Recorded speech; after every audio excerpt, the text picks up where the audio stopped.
বিসমিল্লাহির রহমানির রহিম।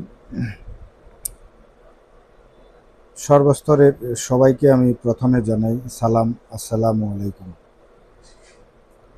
আজকে আমি খুবই গুরুত্বপূর্ণ বিষয় মনে করে আপনাদের সাথে দুটি কথা শেয়ার করতে চাই। দেশ এবং বিদেশের সকলের প্রতি দৃষ্টি আকর্ষণ করতে চাই। আসলে বর্তমানে বাংলাদেশের যে কোটা আন্দোলনে ছাত্রছাত্রীদের অংশগ্রহণ, যে সকল ছাত্রছাত্রীরা কোটা বন্ধের দাবিতে,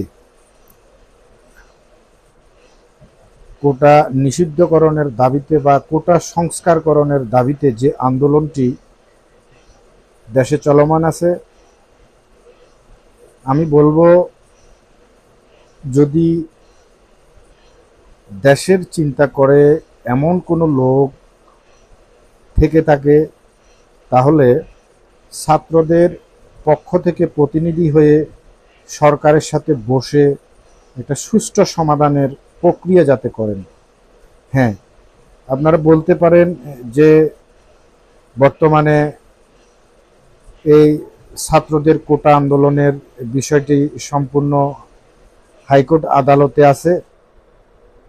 হাইকোর্ট থেকে এটা ঘোষণা দিয়েছেন, 4 সপ্তাহ পর্যন্ত একটি মেয়াদ দিয়েছেন। আসলে এই কোটা আন্দোলনের ক্ষেত্রে আমি এটুকুই বলতে চাচ্ছি যে কেউ ভুল করে যাতে আবার এই কোটা আন্দোলনকে রাজনীতিতে না জড়ায়। বিশেষ করে আজকে একটা জিনিস দেখলাম, ছাত্রছাত্রীদের উপরে যেভাবে নির্মমভাবে আঘাত করা হচ্ছে, আসলে বিষয়টা খুবই লজ্জাজনক আমি মনে করি এবং কি খুবই দুঃখজনক বিষয়। আমি খুব সাধারণ একজন মানুষ, আমি আপনাদের সকলের উদ্দেশ্যে শুধু এটুকু বলতে চাই, আমরা যারা বর্তমানে পড়াশোনা করছেন, আমাদের স্টুডেন্টরা যারা আছেন এবং আমাদের ছেলে মেয়েরা যারা আছেন, তাদের ভবিষ্যতের কথা চিন্তা করতে গেলে অনেক কিছুই আসলে সামনে চলে আসে। তো আমি শুধু এটুকু বলতে চাই, ছাত্রছাত্রীদের যাতে কোনো প্রকার অসুবিধে না হয় ওই দিকে লক্ষ্য রেখে যদি এটার একটা সঠিক সমাধান করেন তাহলে আমি মনে করব এটা বাংলাদেশের জন্য একটি খুবই ভালো একটি বিষয়। আর বাংলাদেশ সরকারের মাননীয় প্রধানমন্ত্রীর কাছে আমার একটি আবেদন থাকবে, এটাই আমরা ছাত্রদের সাথে যাতে কোনো রাজনীতি কোনো বিষয় যাতে না জড়ায়, এদিকে যাতে একটু সুদৃষ্টি দেন। ছাত্র তারা আন্দোলন করতেই পারে, অতীতে হয়ে আসছে। ছাত্র আন্দোলন আসলে যৌক্তিক, আর এই যৌক্তিকতাকে সবাই সমর্থন করে।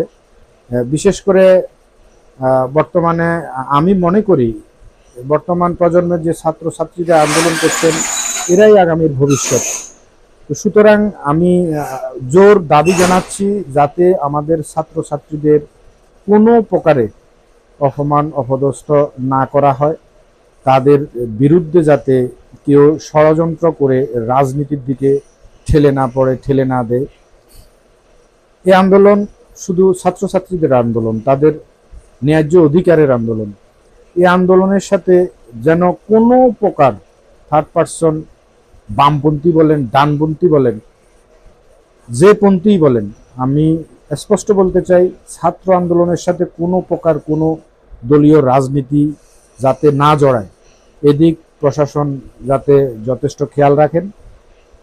আর বর্তমানে ছাত্রদের আন্দোলনটাকে আমি মনে করি যেহেতু হাইকোর্ট একটা জবাব দিবে, হাইকোর্ট একটি রায়ের ঘোষণা দিবে, আপাতত ওই সময়টুকু পর্যন্ত যাতে ছাত্রছাত্রীরা অপেক্ষা করেন। এবং আমি আবারও বলছি, ছাত্রছাত্রীদের পক্ষ থেকে প্রতিনিধি হয়ে যাতে সরকারের সাথে একটা বৈঠক করে এটার একটা সুষ্ঠু সমাধান করেন। আমরা চাই আমাদের ছাত্রছাত্রীরা পড়াশোনার প্রতি খুবই মনোযোগী হোক, যাতে করে তাদের পড়াশোনার কোনো ব্যাঘাত না ঘটে। বিশ্বাস মানুষের খুব একটা ঠুনকো বিষয়, ভেঙে যায়।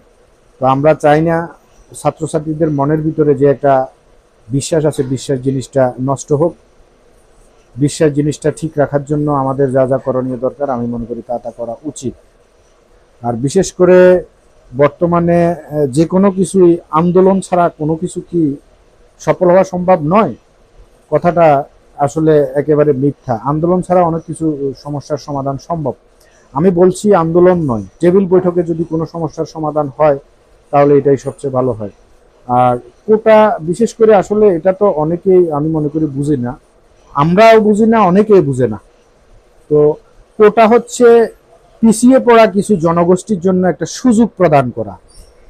এই পিছিয়ে পড়া কিছু জনগোষ্ঠীর জন্য একটা সুযোগ প্রদান করার ক্ষেত্রে যদি 63% আপনি কোটা দেন, আমি মনে করি এটা তেমন একটা ভালো দেখায় না।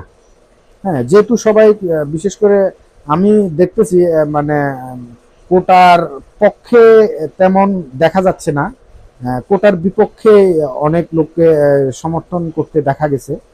তো মাননীয় সরকার, আপনি চাইলে ইনশাল্লাহ এটার একটা সঠিক সমাধান করতে পারেন। আমরা সাধারণ জনগণ এটাই চাই। আমরা চাই আগামীতে শিক্ষার উন্নয়নের একটা ধাপ এগিয়ে আসুক, শিক্ষার পড়াশোনার মান যাতে আর একটু ভালো হয়, এবং এই ছাত্রছাত্রীদের আন্দোলনটা যাতে সঠিকভাবে বিবেচনা করে একটা টেবিল বৈঠক করে যাতে এটার একটা সমাধান হয়। আরেকটা জিনিস, রাজনীতি বলেন আর যাই বলেন, রাজপথে আন্দোলন করে কোনো কিছু করা হয় কিনা আমার আদৌ আমরা এটার বিষয়ে কিছু বলতে চাচ্ছি না, বলবো না। আমরা চাই আলোচনার টেবিলে অনেক কিছুই সমাধান করা সম্ভব। তাই আমি বাংলাদেশের যারা গুণী ব্যক্তিরা আছেন তাদের দৃষ্টি আকর্ষণ করছি, দয়া করে অতি তাড়াতাড়ি আপনারা এই কোটা আন্দোলনকারীদের সাথে বসে একটা সুষ্ঠু সমাধান বের করুন। সবাইকে ধন্যবাদ। আসসালামু আলাইকুম।